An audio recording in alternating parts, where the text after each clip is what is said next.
Assalamualaikum warahmatullahi wabarakatuh. Bahagian 3 sedutan drama dan penjelasan bertajuk Membaca Al-Quran di Kubur. Video ini bertujuan untuk mengelakkan sebarang kekeliruan yang mungkin ada.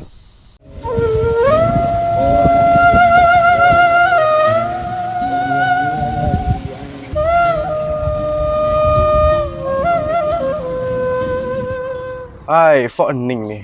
Mai penamo kubur ni. Wak malah khurafat ke keno ni. Hai, tak boleh jadi ni. Kena aku pergi tegur ni.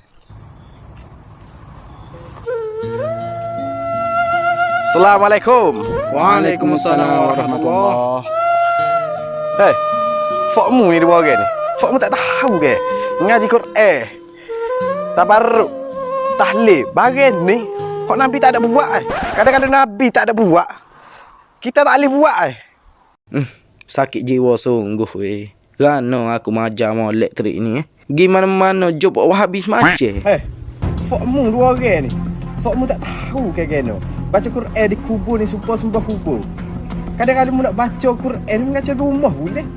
Tak tahu kau amalan ni amalan khurafat. Sesak ni dalam neraka ni. Ni benda baru ni. Benda baru ni sesak tau, sesak. Sesak tau. Siap aku.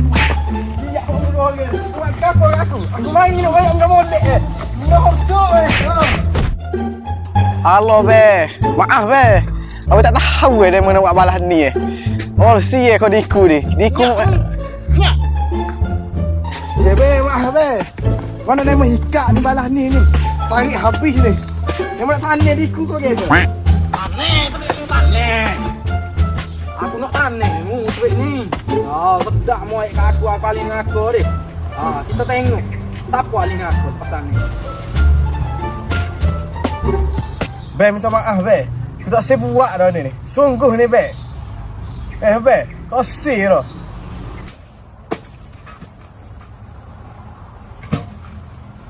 Ya no. Ya no be. Dia nak lepas kita.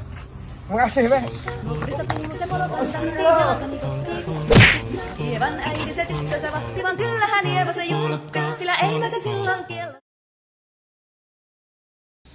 Jadi sekarang kita tonton penjelasan yang akan diberikan. Tonton sehingga habis, dengar sehingga habis untuk mendapat satu penjelasan yang terperinci berkenaan perkara ini, insya-Allah. Nabi SAW bersabda, jika salah seorang dari kalian meninggal dunia, maka jangan tahan jenazahnya, segera bawa dia ke kuburnya dan bacalah surah Fatihah di kepalanya dan surah Baqarah di kaki kuburnya. Hadis riwayat Tabarani dan Baihaqi. Pohon pencerahan tentang status hadis dan amalan berkenaan. Benarkah Ibnu Umar ada? Okey. Hadis ni memang riwayat Ibnu Umar. Ibnu Hajar antara yang menilai hasan hadis ni, tetapi pendapat yang sahih riwayat ni dhaif.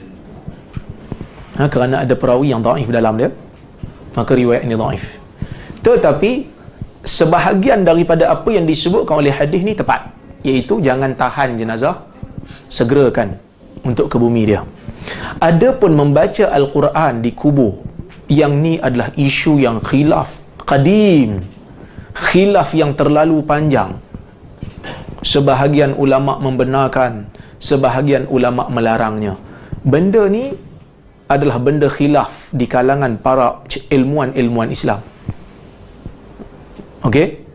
Siapa yang kata boleh? Yang kata boleh ialah Imam Syafi'i sendiri. Baca Quran di kubur ni. Imam Syafi'i kata kalau khatam Quran di kubur tu lebih baik. Kenapa? Kerana bila baca Quran, rahmat turun. Masa tu kita doa untuk mayat mustajab. Ada ulama yang tak benarkan. Ada ulama yang tak benarkan. Diriwayatkan daripada Imam Malik. Imam Malik tidak membenarkan. Okey, kenapa berbeza? Kerana itulah hadis tak sahih. Sesiapa yang nak ambil pendapat yang kata tak boleh, silakan. Sesiapa yang kata boleh pun ada hujah dan dalil. Saya punya pandangan, wallahu ta'ala alam, saya cenderung kepada pendapat yang kata tidak dibacakan Al-Quran di kubur, kerana Nabi dalam hadis yang sahih, Nabi hanya memberi salam dan berdoa.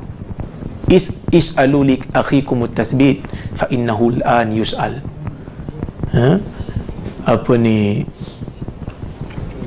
Doakan kepada saudara kamu yang dalam kubur ini supaya ditetapkan jiwa kerana dia sedang ditanya sekarang ini.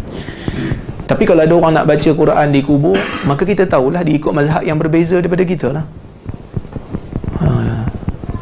Dia taklidlah pada ulama' yang kata boleh. Kita taklidlah pada ulama' yang kita rasa, kita yakin tak boleh. So tak payah gaduh-gaduh benda ni kan. Kan mudah. Betul? Bagi saya lah, dalam isu yang ada ulama' mengatakan begitu dan ada dalilnya, tak wajarlah kita nak berkerah. Cuma kita bagi tahulah pendapat kita. Pendapat yang kita rasa cenderung, kita rasa macam, oh betul juga hadis ni sahih. Tapi orang tak setuju dengan kita, apa kita boleh buat? Memang ada mazhab kata gitu. Dan dia nak ikut mazhab tu. Cuma bagi kita tak tepat lah. Imam Syafi'i ni kata baca Quran tak sampai pada semati. Itu yang saya sebut tadi. Baca Quran di kubur pada Imam Syafi'i itu adalah untuk menurunkan rahmat kepada diri dia supaya dia boleh berdoa pada mayat dan doa dia makbul. Kirim pahala tak? Ha? Kirim pahala tak? Macam mana? Bukan kirim pahala masuk Imam Syafi'i.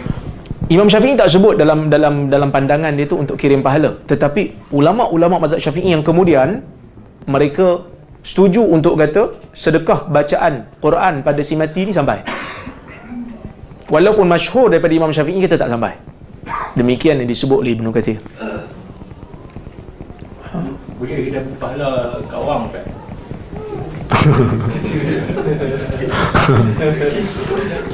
Dan ini mazhab Hanbali yang kata boleh ni. Sebab mereka kiaskan dengan sedekah kepada si mati. Sedekah pada si mati kan sampai. Kan? Yalah, sedekah mana baca Quran, doa, dan pahala tu. Doa tak ada khilaf sampai. Doa memang tak ada khilaf sampai.